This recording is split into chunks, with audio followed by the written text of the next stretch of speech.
ఇంతకాలానికి ఈ మహిళా reservation bill చట్టరూపం దాల్చిపోతా ఉంది. It is a historical day. ఈరోజు మరి పార్లమెంట్లో దీని గురించి చర్చ జరగబోతా ఉంది. ఈ ఈవినింగ్ దీనికి సంబంధించి ఓటింగ్ కూడా జరగబోతా ఉంది.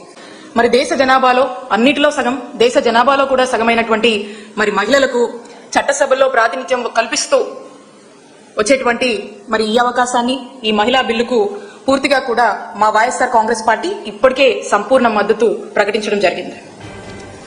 ఒక మహిళగా, మహిళా నాయకురాలుగా మరి ఈ ఉమెన్ రిజర్వేషన్ బిల్లుని పూర్తిగా కూడా ఇది పాస్ అవ్వాలని చెప్పి మనస్ఫూర్తిగా నేను ఆకాంక్షిస్తా ఉన్నాను.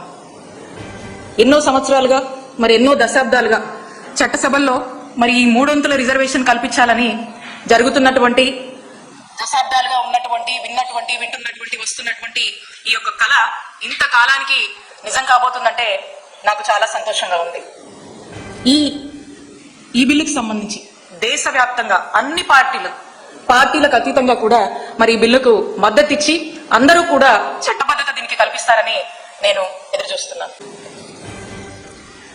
ఈ 300 రిజర్వేషన్ సంబంధించి మరి ఈ 300గా మహిళలు చట్టసభల్లోకి వచ్చి వారు ప్రతినిధులుగా మరి అడుగు పెడితే మొత్తంగా మనం చూసినట్టయితే ఏ విధంగా ఈ దేశ భవిష్యత్తే మారబోతుందనేది మనం చూడొచ్చు. ఒకసారి ఆలోచన కూడా చేయొచ్చు. ఎందుకంటే ఒక ఇంట్లో ఒక మహిళ ఉంటేనే ఆ ఇంటిని ఏ విధంగా అభివృద్ధి పరుస్తుంది, అభివృద్ధి చెందేలాగా ఏ విధంగా ఆ మహిళ కృషి చేస్తుందో మనందరికి కూడా తెలుసు. మరి అదే ఇంత పెద్ద ఎత్తున మహిళలందరూ కూడా మరి చట్టసభల్లోకి వస్తే ఒక్కసారి ఆలోచించండి, మన దేశ స్వరూపమే పూర్తిగా మారబోతా ఉంది. కాబట్టి మహిళలు ఇంత పెద్ద ఎత్తున మరి చట్టసభల్లోకి రావటము, మరి మహిళా శక్తితో మన దేశాన్ని ప్రపంచ వ్యాప్తంగా కూడా మనం నంబర్ 1 గా ఉండబోతున్నాము.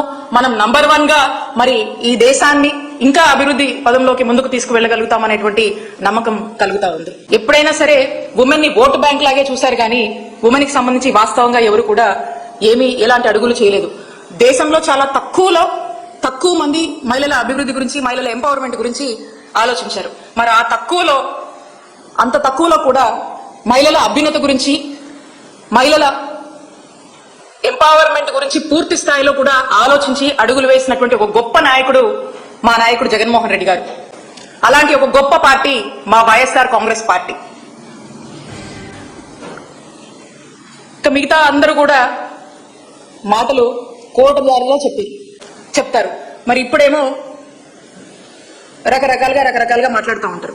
ఒక్కసారి మనం చూద్దాము, మా వైఎస్ఆర్ కాంగ్రెస్ పార్టీ మా 5 ఏళ్ల జగనన్న పాలనలో మహిళల్ని మహారాణులుగా చూసేందుకు వేసినటువంటి అడుగులు, మొదటి నుంచి కూడా వేస్తూ వచ్చినటువంటి అడుగులు రాష్ట్ర ప్రజలందరికీ కూడా తెలుసు. మా జగనన్న ప్రభుత్వం హయాములో 5 ఏళ్లలో ప్రతి పథకం కూడా మనం చూసుకున్నట్టయితే 90% పథకాలు మహిళల అభ్యున్నతి కోసము, మహిళల్ని ఆర్థికంగా బలపరిచేందుకు, మహిళల్ని అన్ని విధాలుగా అండగా ఉండి మహిళల యొక్క గౌరవం పెంచే దిశగా మరి పథకాలు అమలు చేయడం జరిగింది. మనం చెప్పుకుంటూ పోతే ఒక అమ్మఒడి దగ్గర నుంచి చూద్దాం. జగనన్న అమ్మఒడి కావచ్చు, మహిళల పేర్ల మీద ఇళ్ల పట్టాలు కావచ్చు, కాపు నేస్తం కావచ్చు, ఈబీసీ నేస్తం కావచ్చు, 0 వడ్డీ కావచ్చు, వైఎస్ఆర్ చేయూత కావచ్చు, ఇలా చెప్పుకుంటూ పోతే అనేక పథకాలు. మరి ఈ పథకాలన్నీ కూడా మహిళల అకౌంట్లోకి, మహిళల పేరుతో మరి అన్ని కూడా ఇళ్ల పట్టాలు లాంటివి పెట్టి మహిళల యొక్క ఆర్థిక పరిస్థితిని మెరుగుపరిచాము. ఆ ఇళ్లలో సమాజంలో మహిళల యొక్క గౌరవాన్ని జగన్మోహన్ రెడ్డి గారు పెంచారు. ఈ విధంగా మహిళల గురించి, మహిళల అభ్యున్నతి గురించి మరి అడుగులు వేసినటువంటి ఒక గొప్ప నాయకుడు జగన్మోహన్ రెడ్డి గారు. ఇంతేకాదు, మహిళలకు రాజకీయంగా అనేక అవకాశాలు ఇచ్చి, ఒక మహిళని హోమ్ మినిస్టర్ చేసి, ఒక డిప్యూటీ సీఎం అవకాశం ఒక మహిళకి ఇచ్చి, ఇలా అనేక అవకాశాలు రాజకీయంగా కావచ్చు, ఉన్నటువంటి అన్ని అవకాశాల్లో కూడా మహిళలను ముందు పెట్టి మహిళలకు గొప్ప అవకాశాలు కల్పించి రాజకీయంగా ఎంతో చైతన్యపరిచి మరి ఉన్నటువంటి నామినేటెడ్ కాంట్రాక్ట్స్ లో, నామినేటెడ్ వర్క్స్ లో కూడా 50% అవకాశాలు మహిళలకే కల్పించినటువంటి గొప్ప నాయకుడు జగన్మోహన్ రెడ్డి గారు. ఇవన్నీ చూస్తూ ఉంటే ఇప్పుడు ఈ వాదన ఏదైతే ఉందో అప్పట్లోనే మా నాయకుడు జగన్మోహన్ రెడ్డి గారు మహిళల పట్ల, మహిళల ఎంపవర్మెంట్ పట్ల ఒక సోషల్ రిఫార్మర్ గా పనిచేశారు.